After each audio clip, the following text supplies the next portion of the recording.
পোল্যান্ডের সঙ্গে ম্যাচটা ছিল 974 স্টেডিয়ামে। তো ওই স্টেডিয়ামটা আবার কন্টেইনার দিয়ে বানানো, তো ওই জায়গায় আওয়াজটাও হয় একটু আলাদা। মানে আপনার মনে হবে যে স্টেডিয়াম বোধহয় এখনই হুড়মুড় করে ভেঙে পড়বে।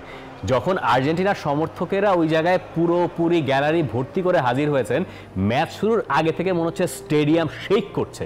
আর্জেন্টিনা গ্রুপ চ্যাম্পিয়ন হতে পারবে কিনা, বা পোল্যান্ডের কাছে কোনো অঘটন পোল্যান্ড ঘটিয়ে ফেলে কিনা, লেভানডফস্কির সাথে লিওনেল মেসির সেই লড়াইটা কেমন হবে, কে গোল করতে পারবে, এমন নানা ধরনের ইকুয়েশন ছিল। আর্জেন্টিনা যদি এই ম্যাচ জিততে না পারে, আর্জেন্টিনা বিশ্বকাপ থেকে ছিটকে যাবে। পোল্যান্ডের সাথে ম্যাচটা শুরু হলো, লিওনেল মেসি পেনাল্টি মিস করলেন। সেই সময়টা একটু অবাস্তবই লাগছিল, কারণ লিওনেল মেসি পেনাল্টি মিস করছেন, তাও সেটা ওয়ার্ল্ড কাপের মতো আসলে। যে আর্জেন্টিনা মনে হচ্ছিল চাপটা সরিয়ে ফেলেছে নিজেদের ওপর থেকে, সেই আর্জেন্টিনার উপরেই মনে হচ্ছিল যে আবার এসে চাপ পড়ে গেল। কারণ গ্রুপ রানার্স আপ হলে আবার না যে ফ্রান্সের সাথে মুখোমুখি হতে হয়, আবার যে 2018 বিশ্বকাপের মতো আরেকটা কোনো কিছু হয়ে যায়, এমন অনেক ধারণা আসলে সবাই করছিল। তবে সেই ম্যাচে ম্যাকালিস্টার তিনি গোল করলেন। গোলের টাইমিংটা এত বেশি ভাইটাল ছিল, কারণ আরও একটা ফ্রাস্ট্রেটিং ফার্স্ট হাফ আর্জেন্টিনা কাটিয়ে ফেলেছে পোল্যান্ডের সঙ্গে।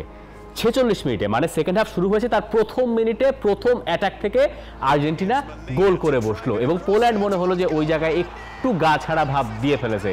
এখানে বোঝা গেল যে আর্জেন্টিনা আসলে অপোনেন্টের ওপরে মেন্টালিও চাপ প্রয়োগ করতে জানে। যে ম্যাকালিস্টার নামেও আরেকটা আর্জেন্টিনা ফুটবলার আছে, যারা নিয়মিত ফুটবল খেলার খবর রাখতেন তারা তো জানতেনই যে ব্রাইটনের হয়ে তিনি বেশ ভালো করছিলেন, কিন্তু জাতীয় দলে তিনি কেমন করবেন এই প্রশ্নের জবাব তো কেউ জানতেন না। পরে উলিয়ান আলভারেজ গোল করলেন, এবং আলভারেজকে নিয়েও আসলে যে ক্রেজ, ক্লাব ফুটবলের আসলে যে ক্রেজ, সেই ক্রেজটা আলভারেজের ন্যাশনাল টিমের জার্সিতে ওয়ার্ল্ড কাপের মতো বড় মঞ্চে ধরে রেখেছেন, সেটাও আসলে ছিল দারুণ কিছু।